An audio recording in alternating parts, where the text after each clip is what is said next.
on page 1 of our outline from last week. Let's do a recap. And the recap is this, that it's a continuing theme of authorship, audience, and intent. So who wrote Revelation, to whom, and why? That will become more striking as we enter into chapters 2 and 3 today when we talk about Revelation, who wrote it, and to whom do they write it, and why. And then I wanted to put into print what we covered last week, which was the 4 distinguishing factors of apocalyptic writing. And so it has to follow these 4 things. So it must be a visionary or a seer, and that visionary or seer must be visited by a go-between from God, either an angel or some other deity. And the third part is that he or she must write down their vision. And the fourth part of apocalyptic authorship is that the writing is full of symbolic language, and they do that so it can transcend time and language, and that what they're writing down reveals secrets from God of either the present or of the future. If I were to throw a 5th point in there, which will come up in today's reading, many apocalyptic writers will use prophecy. And when I say prophecy, I'm going to use prophecy in a very biblical sense, that when Jesus would go into a town, they would yell at him to prophesy. And they are not asking for him to foretell the future. What they want him to do is take the Torah, the first 5 books of the Bible. And prophecy in their sense is take this ancient literature and make it relevant in our day. That's what prophecy means. And so John, who is our apocalyptic writer, will be taking things that from what we would call the Old Testament, what they just simply referred to as the Testament, and he will be making it relevant for what they are enduring today. So if there was a 5th point, it would be that. But so the next point is apocalyptic writings answer 4 questions. The first question is, why do the righteous suffer? Number 2 is, why are the wicked not punished? Number 3 is, what is the meaning of suffering? And number 4 is, where is God's justice? And offline, it has been pointed out to me that you could read the book of Psalms with these 4 questions. Does that make the book of Psalms apocalyptic writings? So if we go back to, let's say David was the one who wrote some of them, or all of them, or most of them. Was he a visionary or a seer? Probably. Was he visited by God? That's the hard part. Did he write it down? Yes. And was it full of symbolic language? Yes. And is it revealing secrets of God? No, it's more prophesying of what life is going on today. Nevertheless, it is an interesting way to read the book of Psalms with these 4 questions. Why do righteous suffer? Why are the wicked not punished? What is the meaning of suffering? And where is God's justice? For those of you that may find what we're going to cover today unsatisfactory in answering any of those questions, that's fine. What I'm saying is that apocalyptic writing attempts to answer 4 questions. Whether it does, or to any extent that you feel comfort or any sort of satisfaction, that's up to you, but that's the attempt. And then I wanted to go into something we talked about last week, and I don't know if we covered it fully, and that is the line. You'll see it's the 1, 2, 3. It's the 4th bullet point from recap, which begins with a quote from Revelation verse 6, chapter 1. Who made us priests to his God and Father? So this is what I wanted to cover a little bit more. And that is that back then there were 2 types of priests. There were priests who did religious rites for Zeus or for Jupiter. Now these are, of course, Greek gods. And when you were walking down the street, you would see a temple to Zeus or to Jupiter, and you would see the priest in there offering some sort of sacrifice. Paul, in one of his letters to the Corinthians, had talked about food that was sacrificed to idols.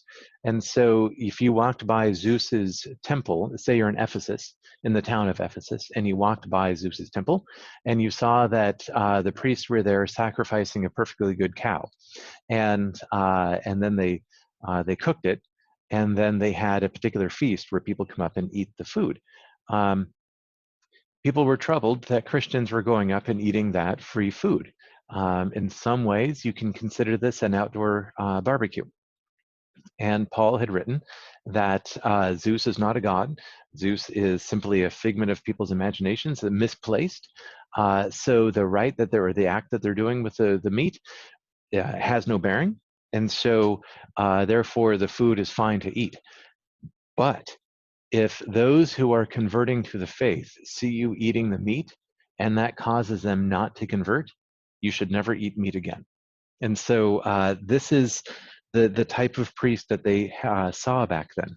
The other type of priest is the one that they would know about through folklore, literature, or experience, that in Jerusalem there was a mighty temple built to the Almighty God. And in that temple, there were priests who were descendant from Aaron. And Aaron was the one that was helping Moses back during Exodus times. And so there were 24 classes of them, and that they would come in and perform sacrifices basically every day of the week, sun up to sundown, and then certainly on high holy days. It would just, the folks who traveled to Jerusalem and had written in their diaries about their travels would talk about smoke seemingly night and day coming from the temple from all of the sacrifices that they would do. And so these are the two forms of priesthood. And what Revelation, as well as Peter and some other writers of the New Testament had done, is that they have opened up a third way for the priesthood, or a third type of priesthood. And this is known as the priesthood of all believers. And believers would be the believers of the way, of our particular movement. That they have an essence of priesthood. So the essence of what the priests are doing for Zeus or Jupiter, or the essence of what the descendants of Aaron are doing in the temple. That they have the essence because they have access to God through Christ based on existing redemption. So Christ, who was the final sacrifice. Christ, who is the one who was sacrificed for everyone. So therefore, there need to be no other sacrifices. And that it is existing redemption, not future redemption that if you work hard enough you will get, and not past redemption based on family lineage. So if your family is related to Aaron, then you are naturally saved. No. According to this particular way, that these new priests have access based on Jesus's redemption. And in other words, as I'd written here, as Christ to God is as priest to Christ, as people to priest. So if you like transitory, as people to priest to Christ, as Christ to God. That is the railroad track of redemption, and of not needing to sacrifice animals, because it's all been done for us already. So now that I've done that recap, I'm going to unmute everybody again real quick, just to make sure we're all on the same page. So, any questions? Yes. When you listed those 4 criteria for can I pronounce it right? Apostolic literature. Who set those criteria? Are there some authorities that say what apostolic literature has to contain those 4 things? I mean, who's the authority in this? The authority is a large number of scholars over a very large amount of time, who have come up with criteria of people who say that they have apocalyptic literature, and then write it down, or don't write it down. So if you knew of somebody who said that they were a seer, but they didn't write anything down, it can't be contained in the Bible as apocalyptic literature. So Those were the rules, and they were reaffirmed by the Council in Nicaea, which some of you have difficulty with. But it's just affirming what went into the Old Testament canon, and then therefore it went into the New Testament canon. So that's the authority. Got it. Thank you. Mhm. Any other questions? Yes, Larry. The whole notion of sacrifices throughout history, they're central to religion. Could you just say a few words about sacrifices, be it Zeus or Jupiter or ancient Aztecs, Incas, human sacrifices in New Guinea? Well, what is the message one takes from the belief that is the means of communication to a god? Do you want the cynical side of me or the more educated side? Halfway between. Oh no! These two people do not agree with each other. So, okay. Well, the cynicism side is going to win first. One way to look at it is that there's kind of a loud voice coming in from one of you. I'm going to mute all of you for just a moment. Do you want to hear any of this, or oh, it's the Bible thing? All right, there we go. All right. My cynical voice is quiet, so I have to mute everything else to draw it out. It appears as if humans in various places and various times who did not communicate with each other.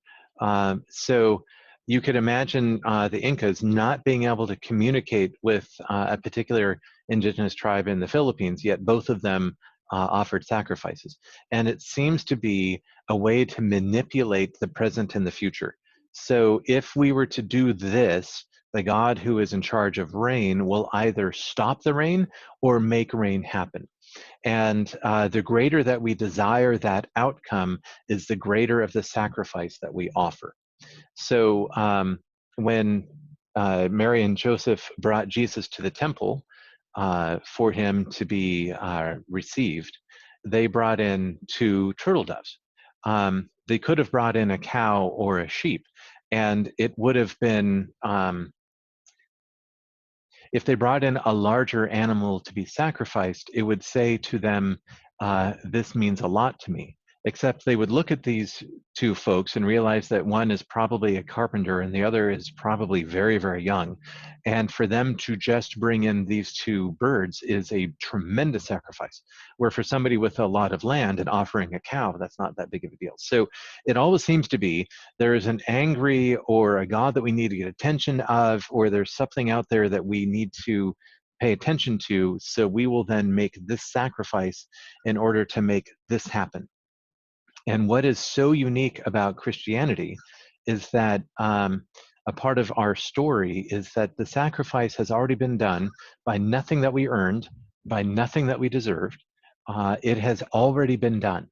And that our sacrifice is of praise and of thanksgiving.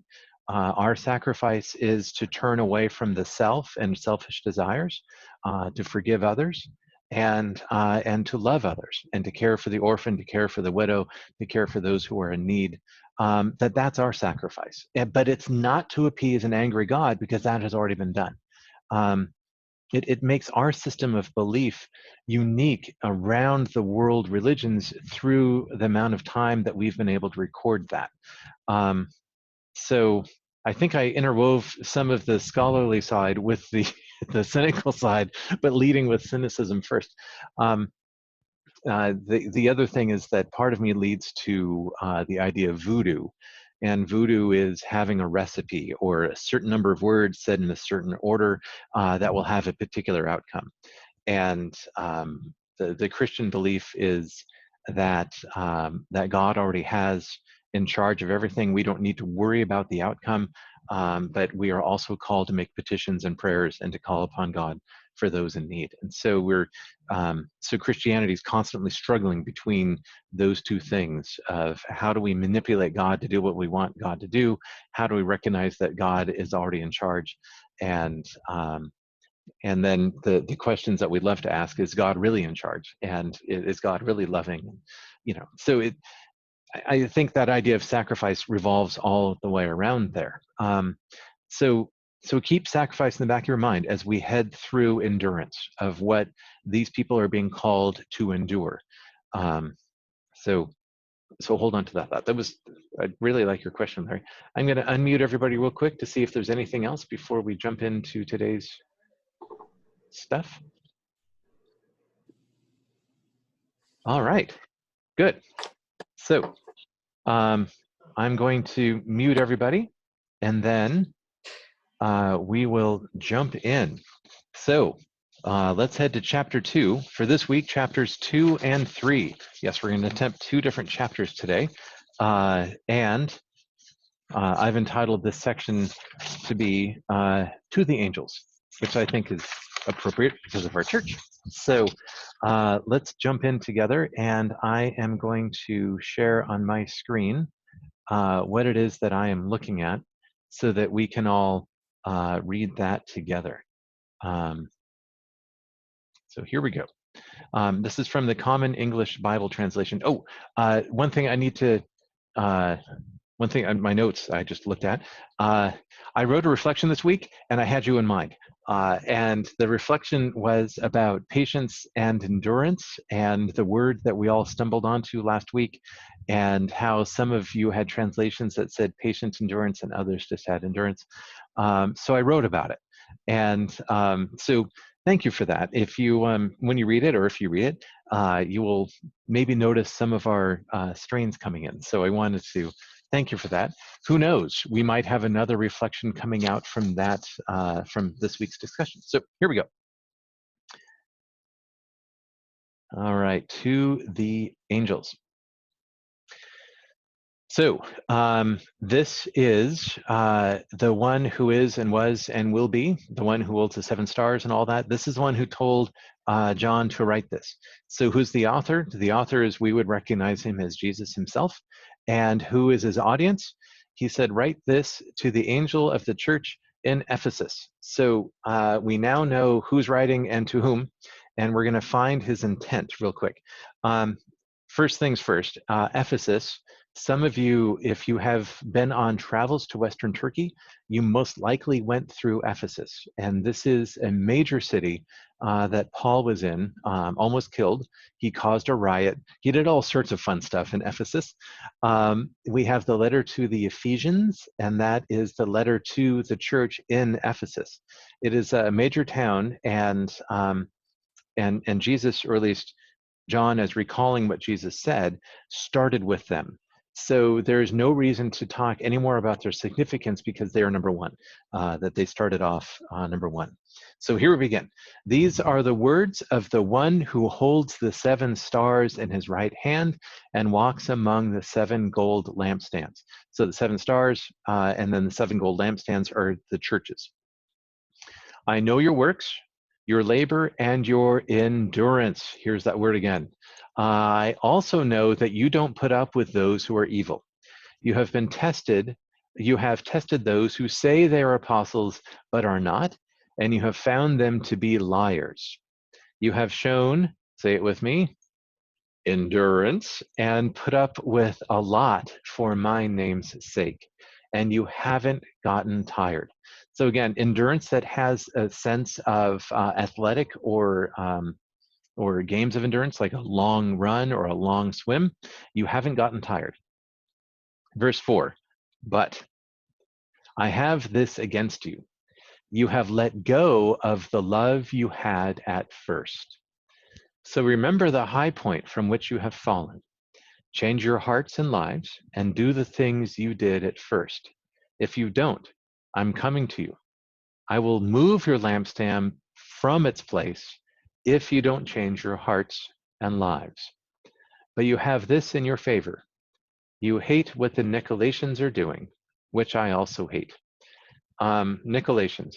I'm not going to get into the Nicolaitans. The reason why is that there is no good consensus on who in the world this group is. They are followers of Nicholas, not Saint Nicholas. So they did something wrong. The Nicolaitans come up a couple of other times, and it would be really nice if we knew more about them. But this is really the only text where they show up. There's very little, if anything, written about them outside of the New Testament, and the movement died off quickly. So that's all I'm going to say. If you want to do your own searching and your own research into the Nicolaitans, great. But I'm just going to leave it from there. Anyway, verse 6, but you have this in your favor. You hate what the Nicolaitans are doing, which I also hate. If you can hear, listen to what the Spirit is saying to the churches. I will allow those who emerge victorious. So this is the other side of endurance. You have endurance here, you have victorious here. I will allow those who emerge victorious to eat from the tree of life, which is in God's paradise. In the town of Ephesus, there is a temple, and the temple is to the Greek god of Artemis, Artemis, Artemis. The temple is there, and in that temple there is a sacred tree that those who go and worship would worship that tree.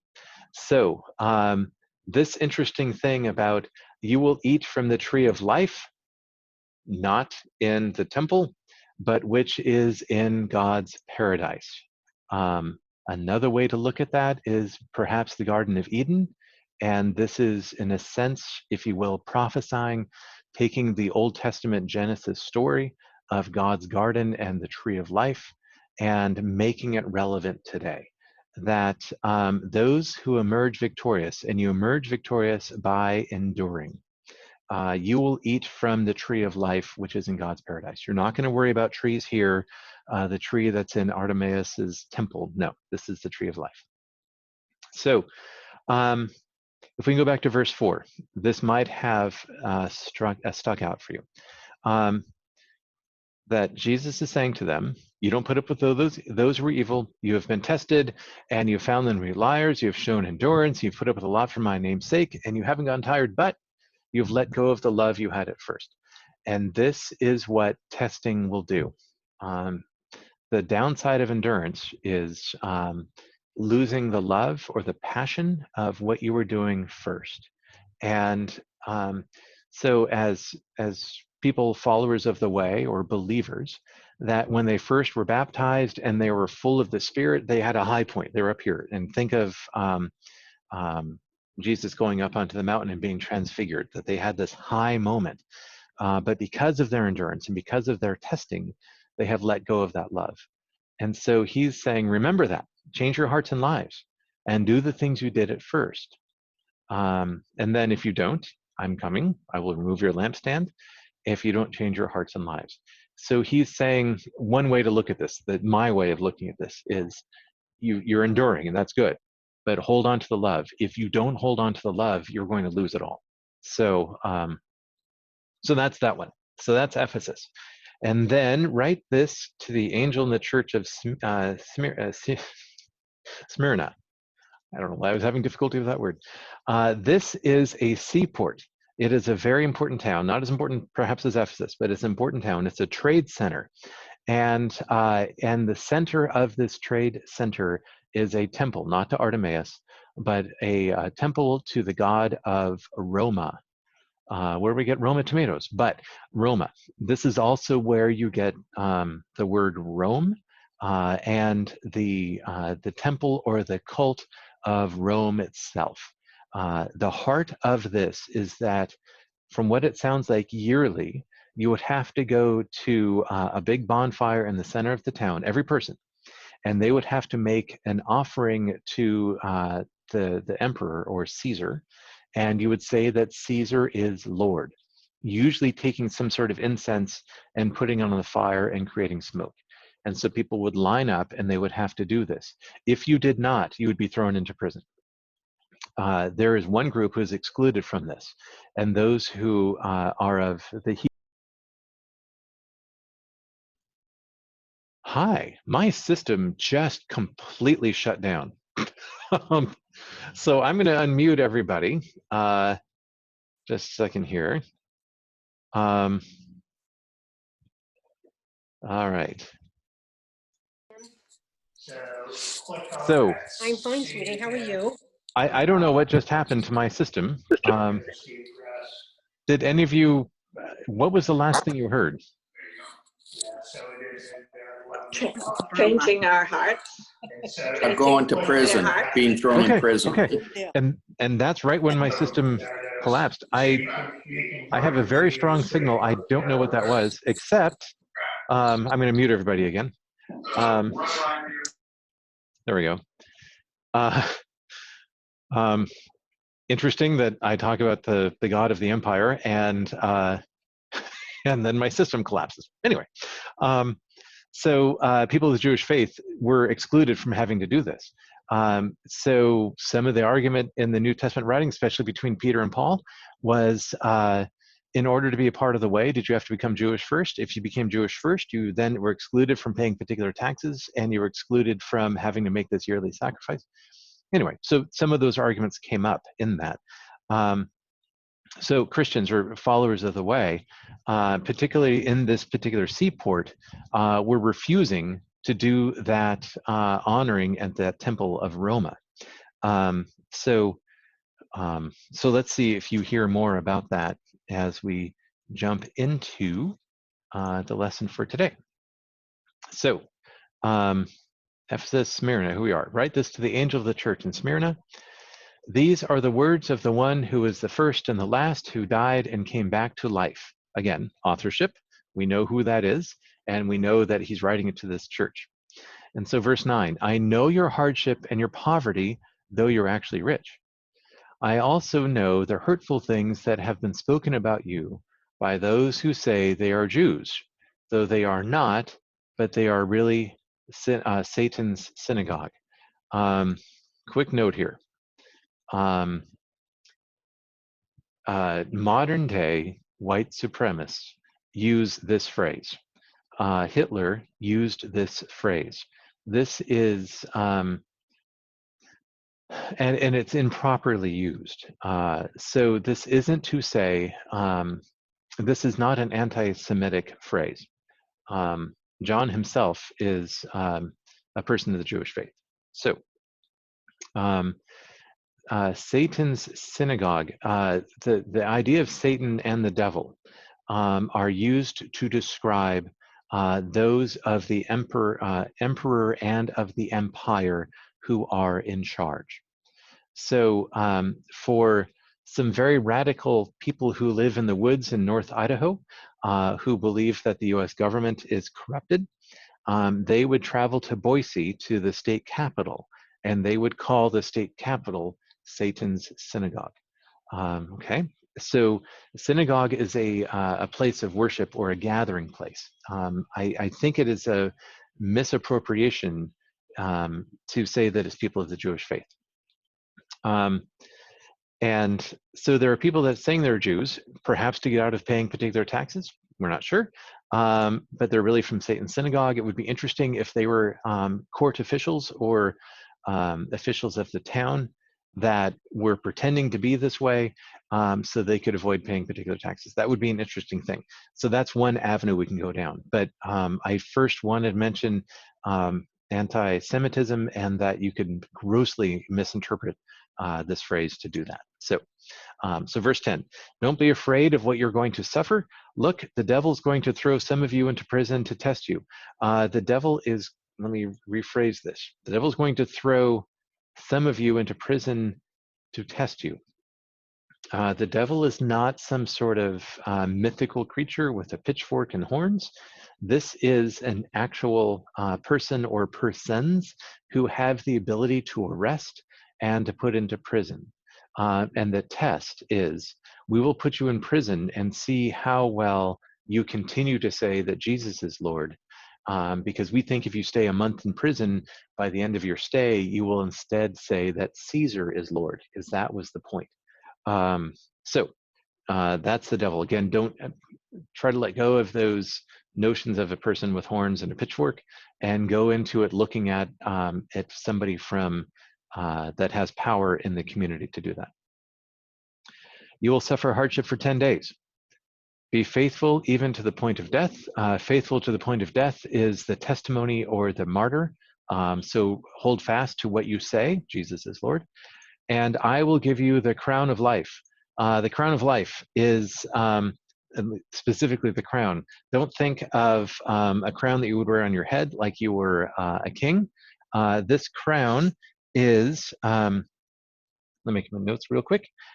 This is like, so with the Kentucky Derby, when the horse wins, they put a thing over its neck and it has flowers. That thing is what this Greek word is for crown. When someone would win an endurance race, they would put a crown of some sort of flowers or something like that. They would put it on their head to show that they are victorious. So the crown is not to indicate that they have imperial power. The crown is to indicate that they have won the race. Okay. So I will give you the crown, but not the crown of the Olympic Games, the crown of life. So if you can hear, listen to what the Spirit is saying to the churches. Those who emerge victorious won't be hurt by the second death.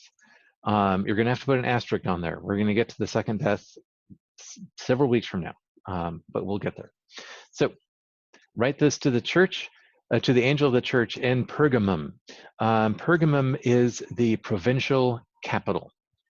So when you imagine provincial capitals back then from a very wealthy region, just imagine all of those things that would go along with it.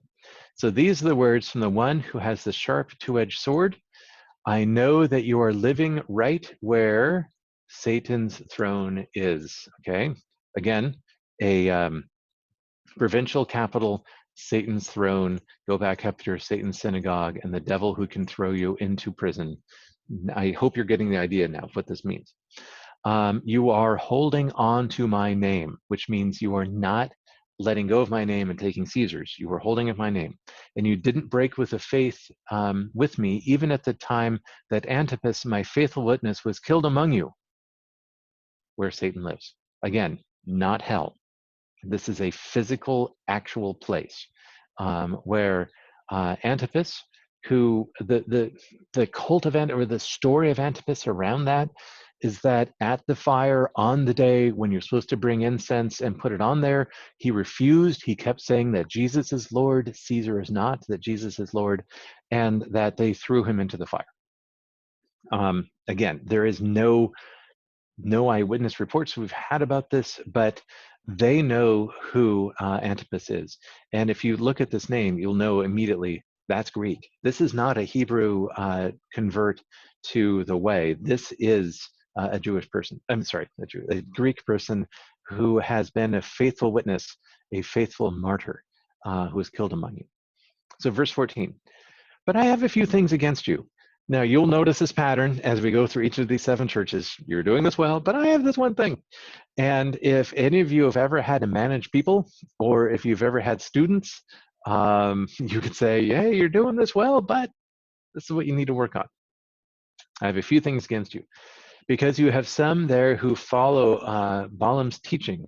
Balaam had taught Balak to trip up the Israelites so they would eat food sacrificed to idols and commit sexual immorality.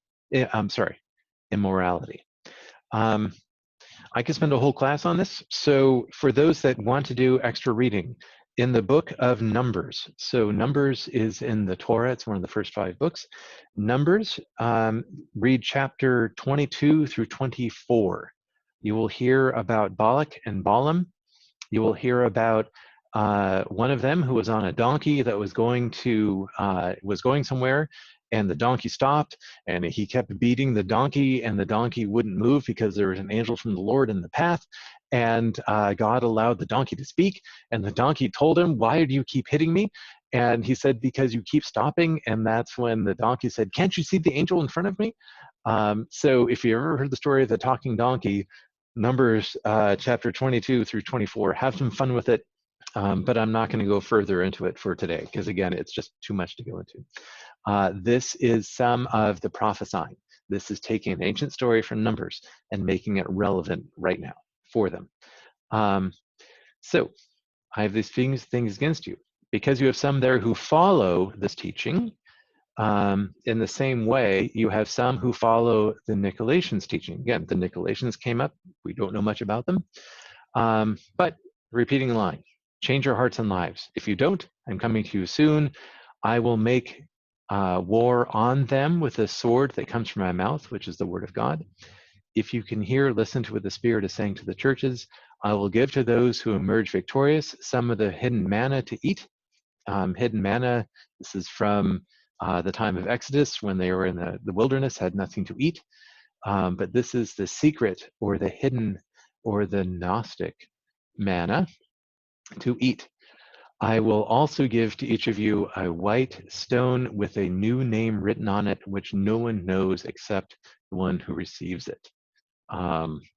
Again, if you would like to do some extra reading for Pergamum, I don't have enough time to get into that, but you see that this is pretty amazing reading. The next one is, let me turn page 3. Write this to the angel of the church in Thyatira. I'm mispronouncing that horribly. So this is a commerce center, and so they just do a lot of commerce. And some of their commerce that they do is that they had very good metal workers, that if you wanted really good metal, you would go to this particular town. So these are the words of God's Son, whose eyes are like a fiery flame and whose feet are like fine brass. So since they are known for being metal workers, isn't it interesting that the first reference to the authorship is one who does metalworking? And if you're wondering about metalworking, I know your works, your love and your faithfulness, your servants and endurance.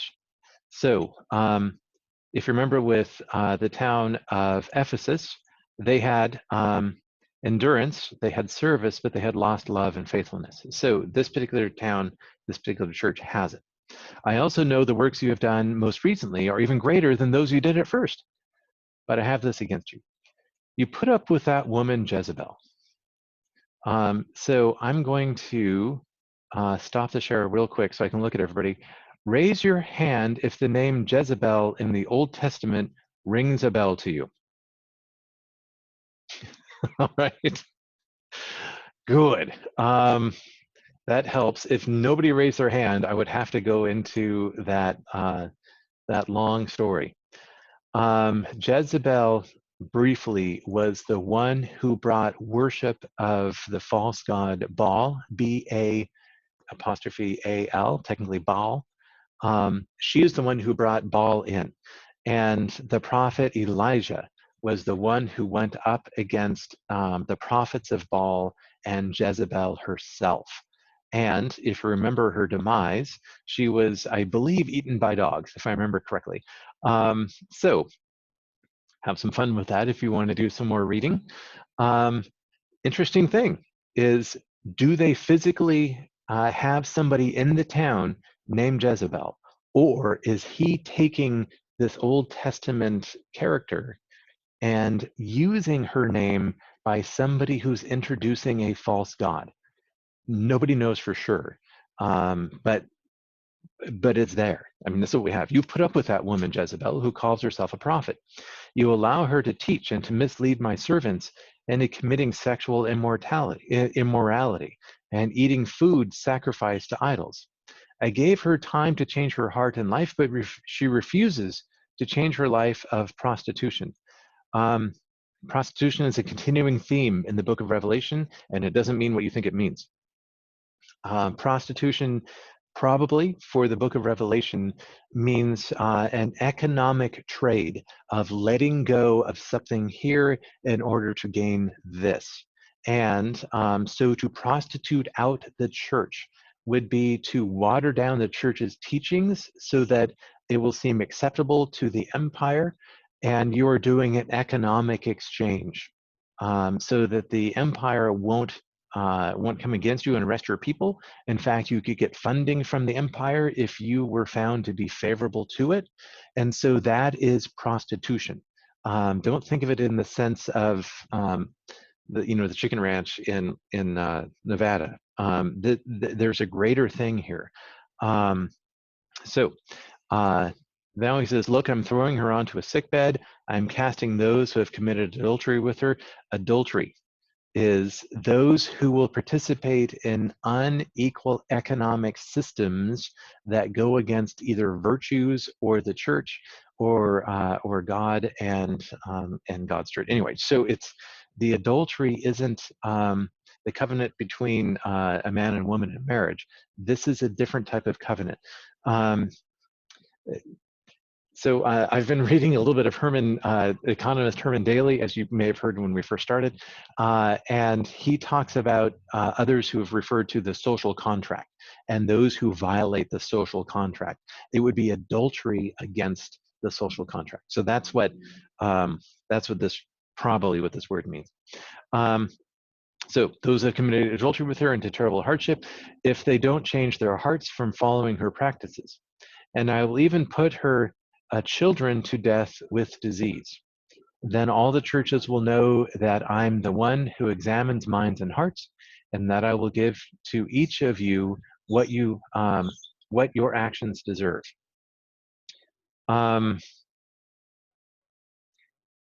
Again, put a pin in this. We might get back to this later. Just hold on to that idea. As for the rest of you, those who don't follow this teaching and haven't learned the so-called deep secrets of Satan, again, deep secrets probably of the empire, I won't burden you with anything else. Just hold on to what you have until I come. Those who emerge victorious, keeping my practices until the end, I will give authority over the nations, to rule the nations with an iron rod and to smash them like pottery. This is a quote from the book of Psalms. Just as I received authority from my Father, I will also give them the morning star. If you can listen to what the church is saying to the churches, what the Spirit is saying to the churches. So you can see there's a lot here, but I need to keep moving on because we have chapter 3. So write this to the church, to the angel of the church in Sardis. And Sardis is also a major commerce center. So these are the words to the one who holds God's 7 spirits and 7 stars. I know your works. By the way, are you noticing a pattern? So I know your works. You have the reputation of being alive, and yet you are in fact dead. Wake up and strengthen whatever you have left, teetering on the brink of death, for I found that your works are far from complete in the eyes of my God. So remember what you have received and heard, hold on to it, and change your hearts and lives. If you don't wake up, I will come like a thief, and you won't know what time I will come upon you. Have you ever been to a church that's dead? Ever been to a church where they say the right things and all that, but nobody is excited, nobody feels any sort of passion for outreach or passion for getting to know God better? Those churches is what I think when I read this, that he's telling to the church in Sardis. And it's sad, really. And it's sad that we have churches today like this, but there are. So verse 3, remember what you have received and heard, hold on to it and change your hearts and lives. If you don't wake up, I'll come like a thief and you won't know what time I'll come upon you. But you do have a few people in Sardis who haven't stained their clothing. They will walk with me clothed in white because they are worthy. So this is one of the first images we have of white robes. When somebody was baptized, they would come out of water and they would put on a white robe to indicate that they have now been baptized. And so by staining a white robe, it's pretty easy to do. So this is the first image we have of white clothing. Those who emerge victorious will wear a white clothing like this. I won't scratch out their names from the scroll of life, but I will declare their names in the presence of my Father and his angels. If you can hear, listen to what the church is saying, what the Spirit is saying to the churches. So then, page 4. I need to spend some time on Laodicea, which is the last church, so we'll get through Philadelphia. Philadelphia, that name may ring a bell, especially those, well, I think everybody knows the town of Philadelphia. Interestingly enough, it was a big, important cultural center. They were really into the endurance games. That's where you would find some of the best poetry, some of the best philosophy, some amazing sculptures, that type of stuff. That it was all in Philadelphia, except They had an earthquake in the 1st century that damaged a lot of their pillars and their columns, damaged a lot of their economic wherewithal. So they were still rebuilding their cultural center even in the midst of their economic ruin. So this is to the church, to the angel of the church in Philadelphia. These are the words from the one who is holy and true, who has the key of David. Key of David is one who has authority. So the key of David is somebody who can do that. Whatever he opens, no one will shut. Whatever he shuts, no one will open. No one opens. I know your works. Look, I have set in front of you an open door that no one can shut. You have so little power, and yet you have kept my word and haven't denied my name. People think, me included, little power. What used to be a good center has been destroyed by this particular earthquake, and there were doors that were opened that cannot be shut because of the earthquake, and there were doors that were shut that because of the earthquake they no longer can be opened. So you have so little power, but you haven't denied my name. Because of this, I will make you the people from Satan's, because of this, I will make the people from Satan's synagogue, who say they're Jews and really aren't, they're lying. I will make them come and bow down at your feet and realize that I have loved you. Because you kept my command to endure, I will keep you safe from the time of testing that is about to come over the whole world to test those who live on the earth. I'm coming soon. Hold on to what you have so that no one takes your crown. Again, the crown is that image of victory. As for those who emerge victorious, I will make them pillars in the temple of my God. Again, the pillars that were destroyed and broken down, they will now become pillars. They will never leave it. I will write on them the name of my God, on the name of the city of my God, the new Jerusalem that comes down out of heaven from my God. This is a major rebuilding project. And he is saying, hold on, I will make you pillars. I will also write on them my own new name. If you can hear, listen to what the Spirit is saying to the churches. Did you notice that there is no, but I have this against you? That this is the weakest, and there are people that are holding on, and he will make them victorious. He will make them pillars. It's a beautiful image. And now to Laodicea. Write this to the angel of the church in Laodicea. These are the words, I'm sorry, let me get into my notes here.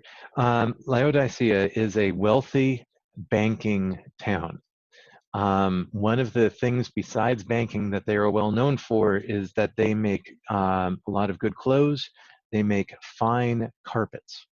And if that's not enough, they have the world's finest medical school for eyes, and in particular, for helping people to heal their eyes or to see better. So taking philosophy, taking medical science, it has banking, they make fine clothes, they make fine carpets. And interestingly enough, there is a hot springs that is nearby. And the water that runs through the town is from that hot springs. But the water is not cold. The water is not hot anymore. The water has lost its minerals. So if you go up to the hot springs, you can drink it, and many felt better because of what the water had in it. And the heat, of course, would make their bones and their muscles feel better. But by the time it gets down to the town, it tastes bad. So you can't drink it, but it has no health benefits. It is hot, not hot, and it's not cold. So let's watch how that plays out in what Jesus is saying to the church in Laodicea. Let me get some water real quick. These are the words of the Amen, the faithful and the true witness, or martyr, the ruler of God's creation. I know your works. You are neither hot nor cold, or cold nor hot.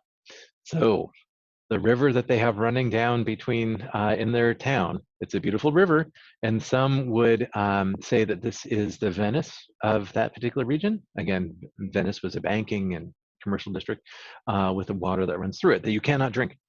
So, although maybe now you can, I hear it's clear. So, because you're lukewarm, you're neither hot and nor cold, I'm about to spit you out of my mouth.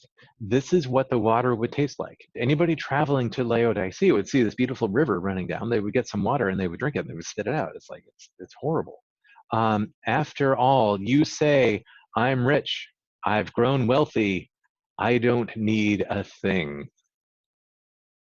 You don't realize that you were miserable, pathetic, poor, and then this word, blind and naked. So they make clothes, they heal those and help those to see better. They are wealthy, they are well regarded in the region, and they were happy. So do you see that what the secret that God is revealing through John is the real secret is that people think you're all these things, but I know that you're miserable, you're pathetic, you're poor, you're blind, and you're naked. My advice is that you buy gold from me that has been purified by fire so that you may be rich. Again, not the banking gold, but gold from God. And wear white clothing, not the clothing that they make there, but white clothing to wear so that your nakedness won't be shamefully exposed. And ointment, you ready for this? Ointment to put on your eyes so that you may see, directly to the medical school there that is helping people with their eyesight. I correct and discipline those whom I love. So this was, of all the words that Jesus has said to the 7 churches, this seems to be the most harsh. Laodicea might be upset that Ephesus was mentioned first, and he has put them last. The town that many would regard as first has now become last. And they'd probably be disappointed they're mentioned next to Philadelphia after all. But anyway, so, and then he says, I discipline those whom I love. Discipline is the sense of the coach who takes the player around the shoulder and walks along the sideline and tells them, say the player caused a fumble, or did that, the player fumbled the ball. A coach who grabs the shoulders and walks along and says, look, you can do better than this. You're going to hold on to the ball better next time. That's the discipline. That's the Greek word of a boss who takes his favorite employee who has just messed up or lost a big sale, takes him by the shoulder, walks with him and says, look, you can do better. I'm going to walk with you. So this is I correct and discipline those whom I love. So be earnest, change your hearts and lives. Look, I'm standing at the door and knocking. If any hear my voice and open the door, I will come in to be with them and will have dinner with them, and they will have dinner with me. As for those who emerge victorious, I will allow them to sit with me on my throne, just as I emerged victorious and sat down with my Father on his throne. If you can hear, listen to what the Spirit is saying to the churches. And now I'd like to self-congratulate that it is 11 o'clock. We got through Laodicea.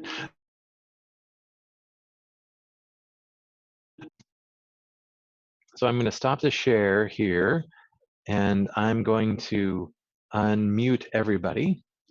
And I'm hoping that you caught all of that.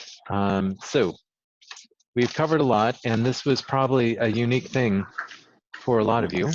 And if you haven't asked a question yet, I'm going to invite you to ask a question now. So do you have any thoughts, questions about this material?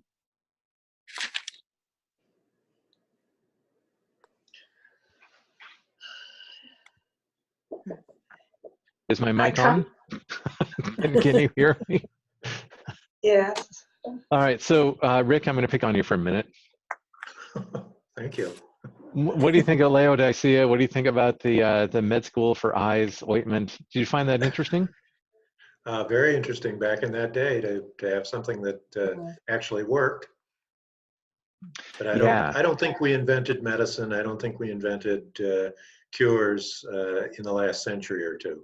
No, not at all. I think that goes back thousands of years, and we're just beginning to realize that what may have been passed off, and I don't want to go down the whole road of that, but what may have been passed off as just silly nonsense really has some biological relevance behind it, very much so. Yeah, and the little that we know of this particular med school is that they were treating the eyes not as an independent part of the body, but as a whole part of the body, and as a very important part. So folks think that the hot springs that were nearby were a part of that, and of healing, and that if you can heal one's eyes, you can restore them to work. You know, you can do all, and so it fixed a whole family system and a whole economic system, and that's how they treated medicine back then, was holistically, or the whole system itself. So, Which is what we're all finally right. beginning to go back toward. Are we? I hope so. Is that just the optimistic Rick, or is that true? I mean, are we really going back that way? No, it's really true. We're beginning to go back that way. Well, that is good news indeed. All right. Any other thoughts or questions? Well, I always like to put this in historical context. Mhm. I don't know how much do we know about John's travels. Can we assume that he had visited all of these cities before his stay on Patmos? And how long did he stay on Patmos? And did he escape and visit these? He threatens to visit all these cities. Did he do so? And how did he keep current on the decline of Christianity if he's a prisoner on Patmos? Okay, well, first, if you're in exile, they still write letters, and they were writing letters a lot, and which is why we have so much of this stuff preserved. After the fall of the Roman Empire, the mail delivery system we didn't see another mail delivery system like that until the 18th or 19th century. So it was a really good system of communication, using Greek, again, as a common economic language where they could all discuss things. That whether he was going to them in person, or Paul would write to people and it would be like he was going there in person. Another way of looking at what John did is that John was called to these churches, that he visited all 7. He then went to Patmos to reflect, and in a vision he got it and then wrote to them all the things that he found troubling, or with Philadelphia, in their case, of just simply words of encouragement. So that's one particular model. As the letter goes on, or as the book goes on, we'll see more that he's in exile, and probably not there of his own choice. So did he visit them? It is a good assumption that he did. And this was his particular region or his area that he was traveling in. So speaking of travel, have any of you visited these towns? Yes. Yes. Yeah, Yep. okay. Mhm. Ephesus. Ephesus, all right, good. And when you went to Smyrna. Ephesus, did they show you where Paul was? Yes. Yes. Yeah. Good. And did they show you the long Yes. pathway or road? Okay, good, right. Yeah, but It's the tree is kind of no neat. longer there in the temple. That what, David? The tree is no longer there in the temple. I think it died a few centuries ago. It did. Speaking of dying, boy, one of the churches, like there's very little remains of any church ever being there, and so many read this particular section of Revelation and then say, boy, I don't think they changed their hearts and minds, because that Jesus said he's going to remove their lampstand, and they're gone. So yeah, it's an interesting thing. Now that you've read this, anybody want to travel there? I mean, not now, but anybody in the future would like to travel there? I I think would. it would be cool. I Yeah. would too. I think it'd be great. Yeah. I was Things would be reading pretty up neat. on Philadelphia. There are now 45 mosques in Philadelphia. Which Philadelphia? The one in Pennsylvania, or the one Yeah. referenced here? I think we're talking about the one in Turkey. Good. Oh. Okay. Yeah. In fact, Well, Turkey Well, is 95% Muslim, so that's perhaps not a surprise. Mhm. it is. And I brought up anti-Semitism, but there are modern day readers of this looking at modern day Turkey that would call into Islam and refer to them as Satan's synagogue, which again, you know, Islam didn't exist until 600 years or so after this thing was written. So it's, you know, but it's interesting. Any other questions or thoughts? You guys are Well, remarkably quiet. I was just going to say that in summary, this is a verbal report card. It describes a few things that are good and a lot of things that need improvement. Yeah. And what purpose ultimately do report cards serve? If you respect the person who gives the report card, you want to follow what they say, you want to accept their admonitions if they are admonishing you. And so to me, what it said, one of the things it says is that the writer expected people to heed his advice. Yeah, fully. He mentioned who he is. He has authority, he has power, and that I expect you to follow it. And for those of you that have had performance reviews at work, and for those of you that have given performance reviews at work, it's a different type of report card. And since so many of these towns are major commerce or economic centers, they would know what a performance review is. I mean, we didn't invent that in 1975. So yeah, I find all of that interesting. Are you wondering where it's going to go from here? Yes. Yes. Right? So, because we're about to shift gears, and but I want you to hold on to some of the ideas of Satan, of Satan's playground, or of his empire, that type of stuff, and the notion of Jezebel, the notion of economic prostitution, all of those interesting concepts. And these concepts, what I find, if you want to get to the historical side, I find it fascinating that the letter didn't write in greater detail what he meant. And so as a historical guideline, that can tell us that they understood this type of language, and that they understood what prostitution in the sense of unequal economics would be.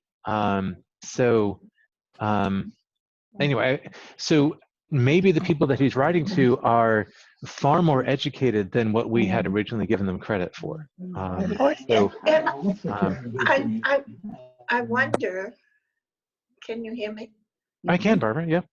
Yeah, I can't help but wonder if it is relevant to be taken not as historical, but rather I kept thinking that maybe he was talking about some places today and how relevant these words are for not just being history, but that would come after that time, and to remind us as we become prosperous and educated, and that all these things may be relevant for us. Exactly. Yes. I wrote a piece a couple years ago that I don't share very much, but I drew a direct parallel between the Episcopal Church and the Church of Laodicea. We're not hot and we're not cold, and that Jesus loves us very much. And we think we're wealthy, and we think we're doing well. We wear fancy clothes, we have nice carpets, and right? But he's saying, you don't realize, buy gold from me, get my stuff, and trust in me. Yeah. So I may have been angry when I wrote it, but but it made me feel better. So, and I'm a part of the church. I mean, I'm throwing myself under the bus as well as everybody else. How soon are we going to get to the rapture and tribulation and end of time? What chapter is that in? 12. I don't know. I mean, just you're allowed to read ahead. So. We're going to get to Dave's email first of his writings from 2 years ago. Yeah. Nice. maybe we will. It's not a reflection I would send out to the congregation, but it's but I have a good clergy support group back in Chula Vista, and I kind of went off one day at lunch about this, and they said, "Brother, you have to write this." So I did, and I sent it to them, and they have used it actually in sermons. So from what I've heard, but anyway, so who knows? You know, Maybe you'll get some of that. It's interesting that having gone through this first part, that it doesn't seem as otherworldly as you think of a revelation. Yeah.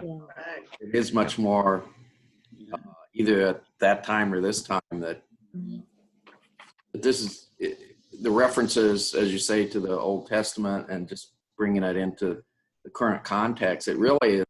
It's just another like letter from Paul to the church. Exactly.